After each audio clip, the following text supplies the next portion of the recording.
안녕하세요. 요한 서신은 사도 요한복음을 기록한 사도 요한이 쓴 편지입니다.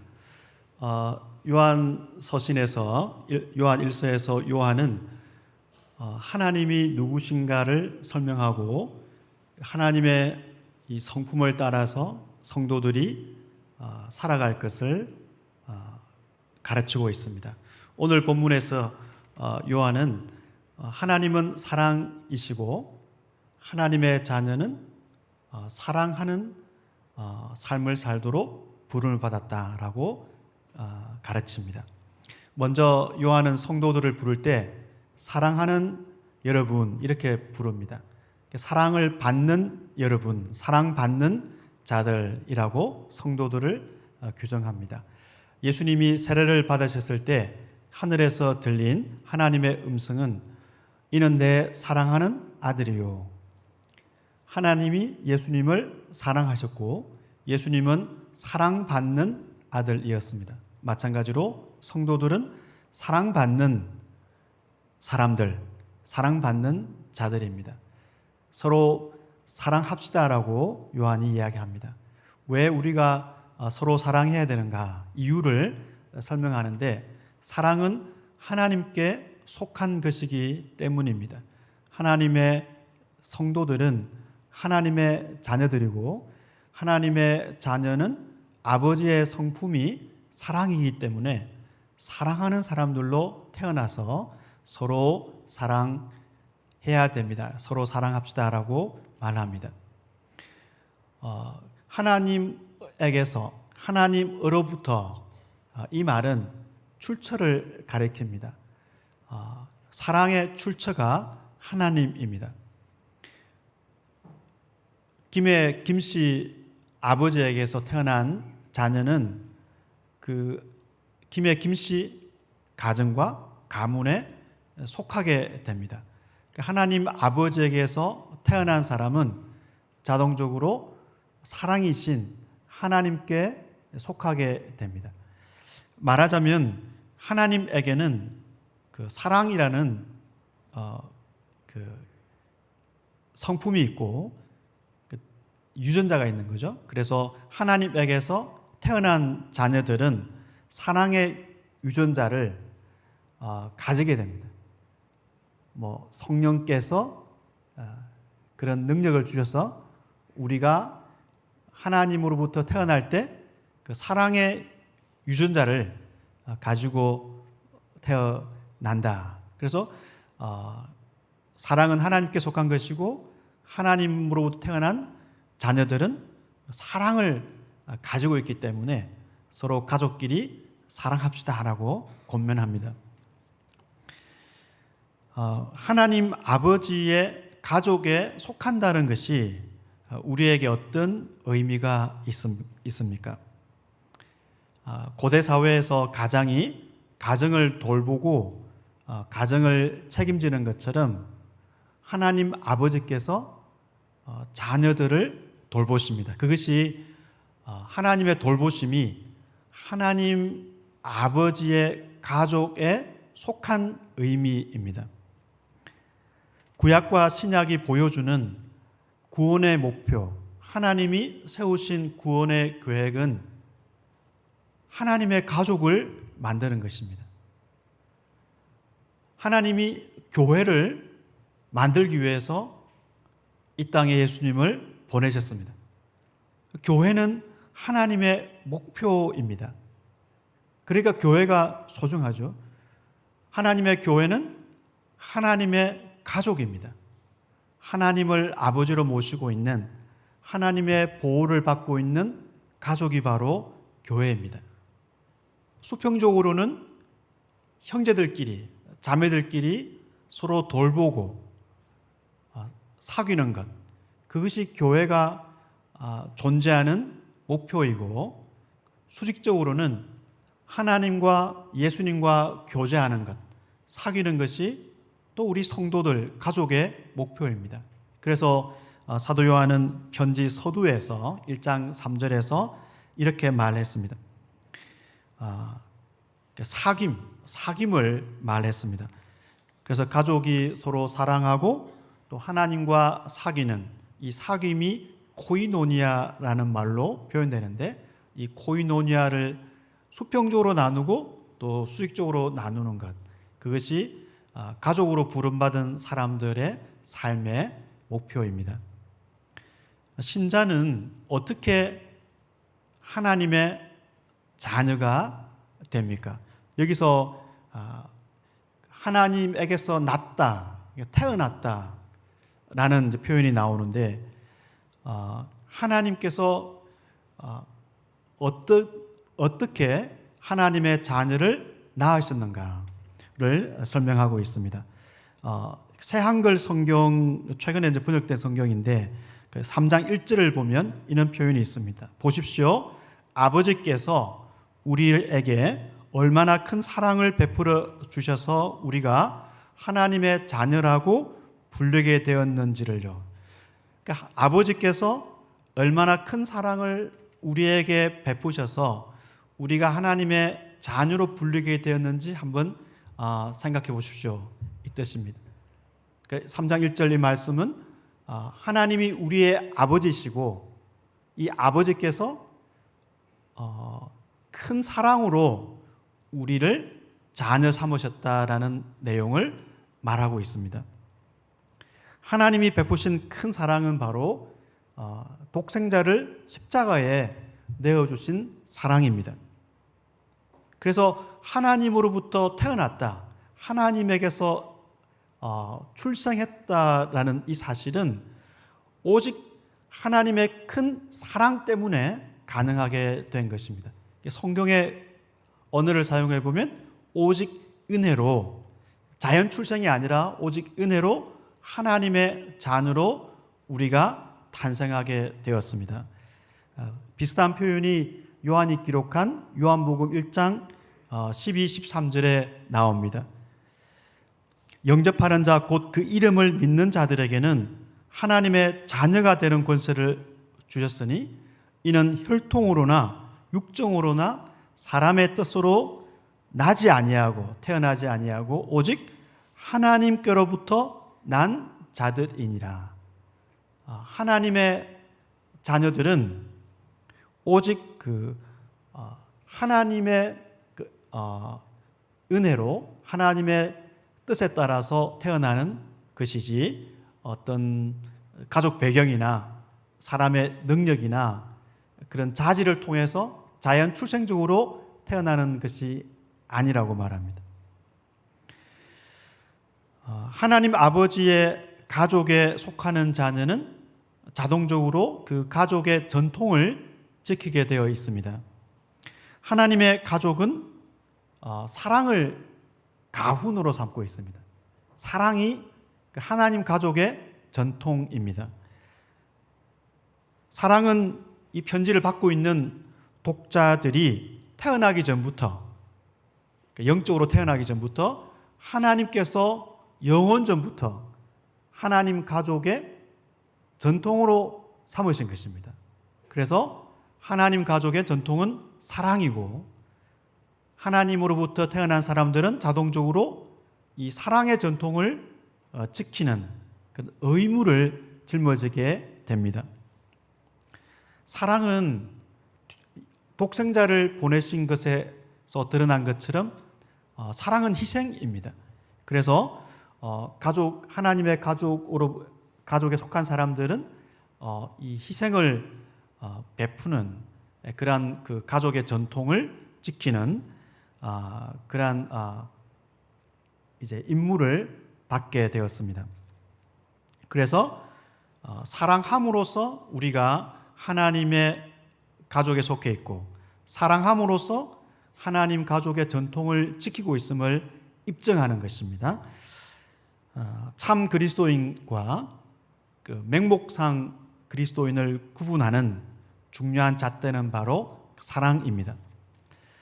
사랑하는 사람, 형제와 자매를 사랑하는 사람은 하나님을 아는 사람입니다. 하나님을 안다, 이 안다는 표현이 아주 인격적인 깊은 관계, 사귐을 의미합니다. 그래서 하나님을 아는 사람은 하나님과 깊이 깊은 그 사귐을 나누고 있는 사람인데, 하나님을 안다는 표시가 무엇인가 하면 바로 형제와 자매를 사랑하는 것입니다. 그래서 형제와 자매를 사랑하는 사람은 하나님을 아는 사람이고, 형제와 자매를 사랑하지 못하는 사람은 하나님을 알지 못하는 사람입니다. 9절 10절에서도 요한은 하나님의 사랑에 대해서 말하는데, 특히 하나님의 사랑이 구체적으로 표현되었다라는 사실을 강조합니다. 하나님의 사랑이 이렇게 나타났습니다. 하나님의 사랑은 추상적이지 않고 아주 구체적이고 실제적으로 표현되었습니다. 그래서 하나님의 사랑이 우리 가운데 나타났다. 요한이 그렇게 설명하고 있습니다. 왜냐하면 요한과 이 편지를 받고 있는 성도들은 이미 하나님의 사랑을, 구체적인 사랑을 경험했기 때문에 하나님의 사랑이 우리 가운데 이렇게 나타났다고 말합니다. 하나님의 사랑은 어떤 방식으로 나타났는가, 표현되었는가를 설명하는데, 첫 번째는 하나님이 그의 독생자를 주시는 것으로 하나님의 사랑이 나타났습니다. 두 번째는 하나님이 그의 아들을 화목제물로 우리 죄를 위해 주시는 것으로 나타났습니다. 하나님의 사랑이 그의 독생자를 주시는 것으로 나타났는데, 여기서 하나님이 구절을 보면은 자기 독생자를 세상에 보내셨다라고 말합니다.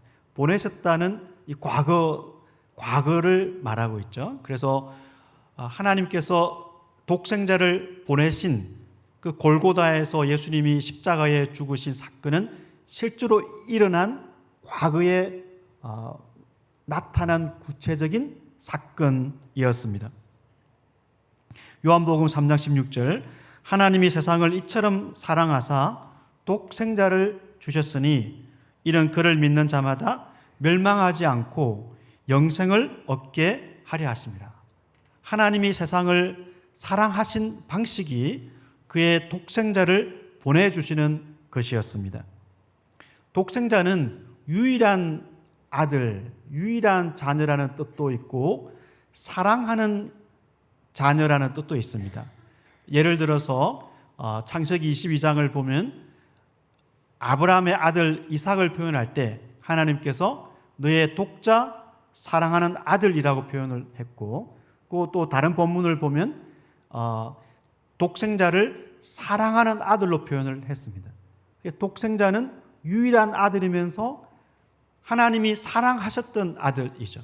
하나님이 사랑하시는 유일한 아들을 세상에 보내셨는데 그 목적은 우리를 살리기 위함이다라고 설명하고 있습니다. 요한은 자신이 하나님이 보내신 그 독생자를 직접 보았고, 그 독생자가 하나님의 사랑하는 아들이 십자가에 달리는 모습을 목격했습니다. 하나님의 사랑은 구체적으로 실제로 표현되었다는 사실을 요한이 목격한 증인입니다. 1장 1절 2절에서 요한 이렇게 요한1서 1장 1, 2절에서 이렇게 말했습니다. 태초부터 있는 생명의 말씀에 관하여는 우리가 들은 바요, 눈으로 본 바요, 자세히 보고 우리의 손으로 만진 바라. 이 생명이 나타나신 바 된지라. 이 영원한 생명을 우리가 보았고. 요한이 예수님을 보았고, 예수님 말씀을 들었고, 예수님을 만졌다. 그러니까 하나님이 독생자를 보내신 사건은 관념적이거나 추상적이지 않고 요한이 실제로 경험한 구체적인 역사적 사건이었습니다. 그래서 요한이 이걸 경험했기 때문에 목격자로서 하나님의 사랑을 증언하고 있습니다. 비슷한 표현이 요한이 기록한 요한복음 1장 14절에 나옵니다. 말씀이 육신이 되어 우리 가운데 거하심에 우리가 그의 영광을 보니 아버지의 독생자의 영광이요 은혜와 진리가 충만하더라. 요한은 이 4장 9절에서 하나님의 사랑이 우리 가운데 이렇게 나타났다라고 말하고 있습니다. 우리 가운데 바로 요한복음에서 말한 것처럼 말씀이 육신이 되어서 우리 가운데 거한 것을 요한이 목격했습니다. 요한 서신을 보면은 요한이 이렇게 그 하나님의 사랑이 구체적이고 실제적으로 표현되었다라는 것을 강조하는 이유가 있습니다. 교회 안에 잘못된 가르침이 생겨났는데 교회 밖에서 온 가르침이었습니다. 그것은 거룩한 신은 부정한 인간이 될 수 없고, 그렇기 때문에 신이 성자가 인간이 되어서 십자가의 저주를 받아 죽었다, 이것은 성립할 수 없는 논리라고 그들이 주장을 했습니다. 그들의 주장대로 한다면 하나님의 사랑에는 그런 희생이라는 부분이 빠지게 됩니다. 유일하신 아들이 이 땅에 인간이 되어서 골고다에서 죽으신 그 구체적인 희생이라는 개념이 약화되는 것이죠. 요한은 독생자의 죽음이 바로 하나님의 사랑이 희생인 것을 강조합니다. 고통이 수반되는 희생, 이것이 사랑입니다. 우리 어머니들의 그 사랑을, 섬김을, 자녀에 대한 어떤 희생을 보면은 하나님의 그 구체적인, 그 실제적인 희생을 엿볼 수 있는 특징이라고 생각합니다. 저는 그렇게 생각합니다. 어머니들이 어떤 그 자녀가 뭐 이해하든지 말든지 자신을 희생해서 섬기고 자기 에너지를 쏟고 하는 이 사랑은 구체적인 희생이 따르기 때문에 그 사랑이 대단히 실제적이죠. 그와 같이 하나님의 사랑은 그냥 말로 하는 사랑이 아니라 그의 사랑하셨던 아들을 십자가에 내어주신 세상에 보내셨다고 하기 때문에 하나님의 뜻을 부정하는 이 세상에 구원자로 보내신 구체적인 사건이 바로 하나님의 사랑이었습니다. 왜 하나님께서 이렇게 독생자를 보내신 구체적인 사랑을 베푸셨습니까? 그것은 살리기 위함입니다.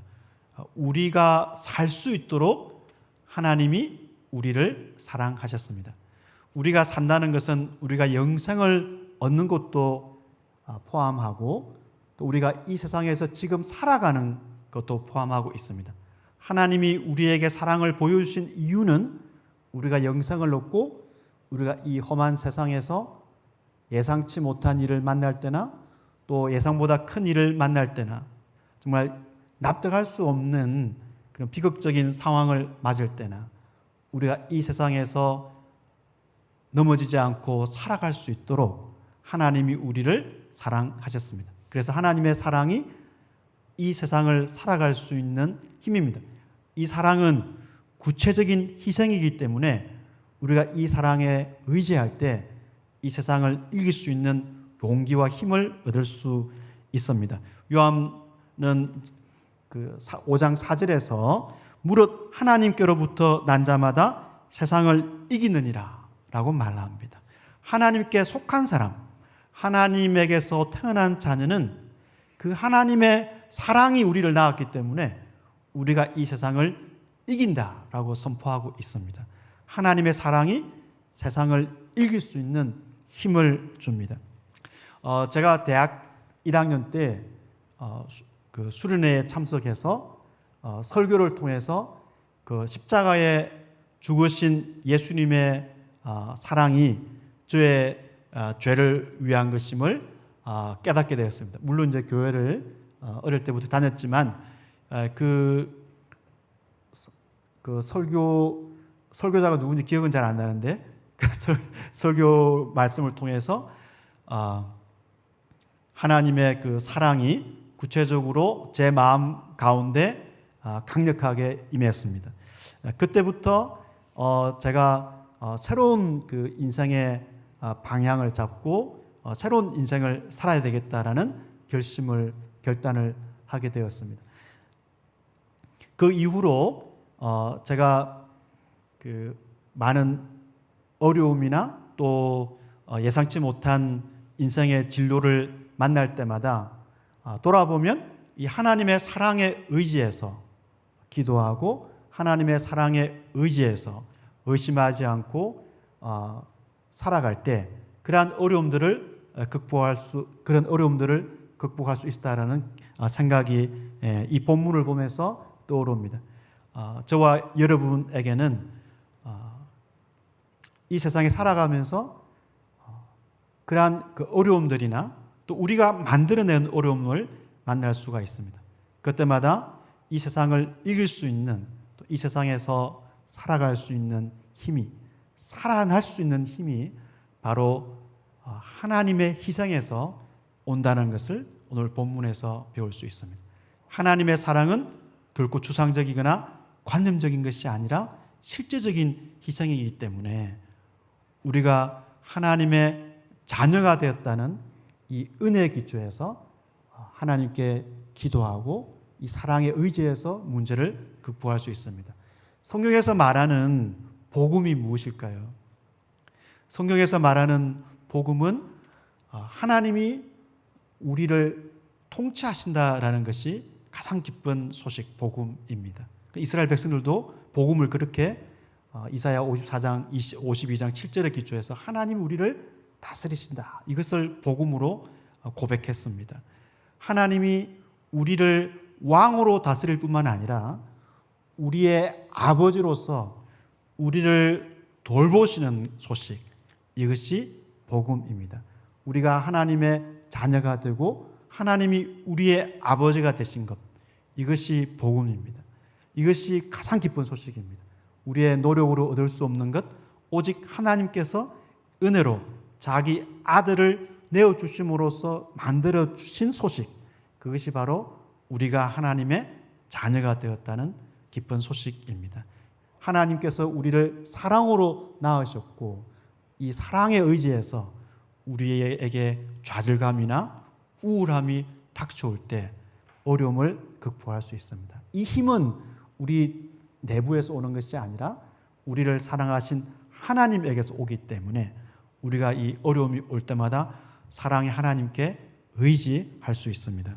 사랑은 여기 있으니, 이렇게 시작하는 10절 본문은 하나님의 사랑이 구체적으로 나타났다는 것을 앞에서는 그의 아들을 주시는 것으로 표현을 했는데 이 본문에서는 화목제물로 주신 것으로 표현하고 있습니다. 화목제물, 구약 성경에서 백성들의 죄를 대신해서 죽은 속죄 제물을 가리킵니다. 구약 성경에서 속죄 제물은 이스라엘 백성들의 죄를 대신 떠맡는 희생 제물이었습니다. 이 속죄 제물의 희생을 통해서 백성은 죄를 용서받습니다. 죄가 제거된 사람은 하나님과 올바른 관계를 맺게 됩니다. 내 죄가 용서받음으로써, 제거됨으로써 하나님과의 관계가 화목됩니다. 그래서 이 속죄 제물은 곧 화목 제물의 역할도 해서 우리 성경에서는 화목 제물로 번역을 했습니다. 예수님께서 우리 죄를 제거하시는 수단으로서 죽으셨고 그 결과로 하나님과 우리의 관계가 화해를 하게 되기 때문에 예수님은 우리 죄를 위한 화목제물로 십자가에 돌아가셨습니다.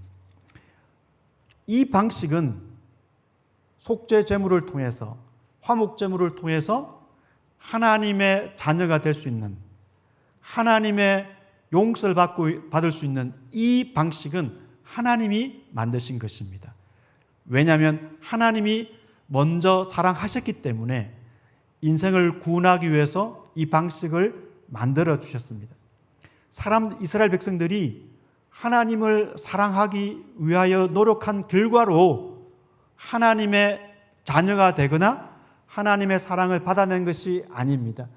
하나님이 이스라엘을 먼저 사랑하셔서 이스라엘 백성들을 위해서 그들의 죄가 용서받고 하나님의 자녀가 될 수 있는 그 방법으로 제사 제도를 만들어 주셨습니다. 한 번은 모세가 백성들의 죄를 대신해서 자기의 이름을 생명책에서 지워달라고 부탁했습니다. 하나님이 모세의 기도를 들어주지 않으셨습니다. 왜냐하면 사람은 사람의 죄를 대신해서 죽을 수가 없습니다. 인간의 죄를 용서할 수 있는 유일한 방식은 하나님이 만드신 방식 외에는 없습니다. 그것은 성경 전체를 볼 때 독생자를 통해서 죄를 용서하는 방식, 그것이 유일하게 하나님이 우리 인생을 위해서 만들어주신 방식입니다. 사랑은 여기 있으니 바로 하나님께서 우리를 먼저 사랑하셔서 우리를 위해서 살아갈 길을 마련해 주셨습니다. 우리가 형제 자매를 사랑하기 때문에 하나님이 우리를 사랑을 하신 것이 아니라 하나님이 우리를 사랑하셨기 때문에 그 사랑에 감사해서 반응으로 하나님의 사랑의 반응으로 형제를 사랑하는 것입니다. 순서가 하나님이 우리를 먼저 사랑하셨고 즉 하나님이 우리를 구원하셨고 그 구원의 은혜에 감사해서 우리가 형제 자매를 사랑하는 것입니다.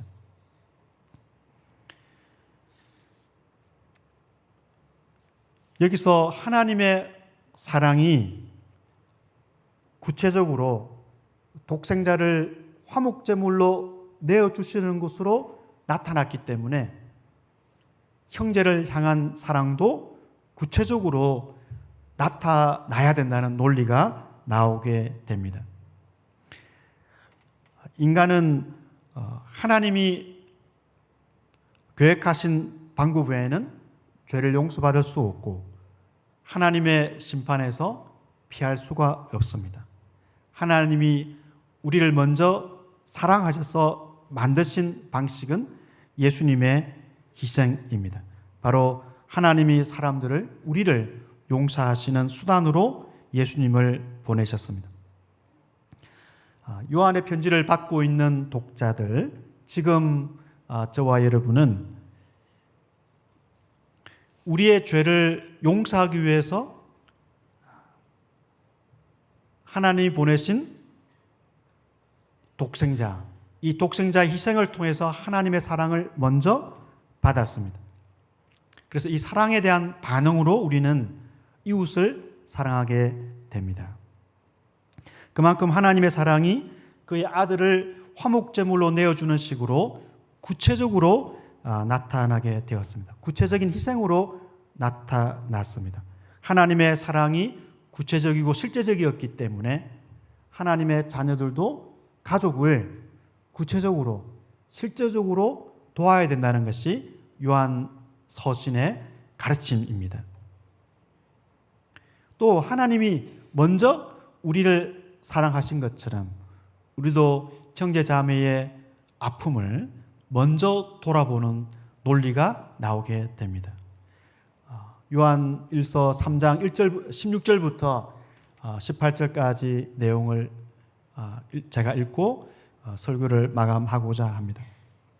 그가 우리를 위하여 목숨을 버리셨으니 우리가 이로써 사랑을 알고 우리도 형제들을 위하여 목숨을 버리는 것이 마땅하니라. 누가 이 세상의 재물을 가지고 형제의 궁핍함을 보고도 도와줄 마음을 닫으면 하나님의 사랑이 어찌 그 속에 거하겠느냐. 자녀들아, 우리가 말과 혀로만 사랑하지 말고 행함과 진실함으로 하자. 기도하겠습니다.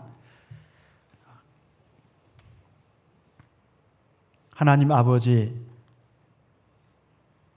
독생자를 십자가에 내어주신 구체적인 사건을 통해서, 희생을 통해서 우리를 하나님의 자녀로 삼으신 은혜를 감사합니다. 우리에게 닥치는 어려움을 이길 수 있는 힘이 우리를 먼저 사랑하시고 우리에게 예수님을 보내신 하나님의 사랑에 있음을 배우게 됩니다. 하나님, 우리의 능력으로 우리 자신의 인격과 힘으로는 우리가 이길 수 없는 수많은 어려움들이 우리 앞에 있습니다. 독생자를 내어주신 하나님의 사랑에 의지해서 우리가 인내하게 하시고 세상에서 넉넉히 이길 수 있도록 도와주시옵소서. 우리의 힘에 의존하지 않고 우리의 아버지로서 우리를 돌보시는 하나님 아버지께 의지함으로 세상을 살아갈 수 있도록 하시고 날마다 이 사랑이 하루하루 인내할 수 있는 소망을 가질 수 있는 힘이 되게 역사하여 주시옵소서. 우리가 받은 사랑을 형제 자매들을 위하여 돌아보는 베푸는 사랑으로까지 나아갈 수 있도록 도와주시옵소서. 예수님의 이름으로 기도합니다. 아멘.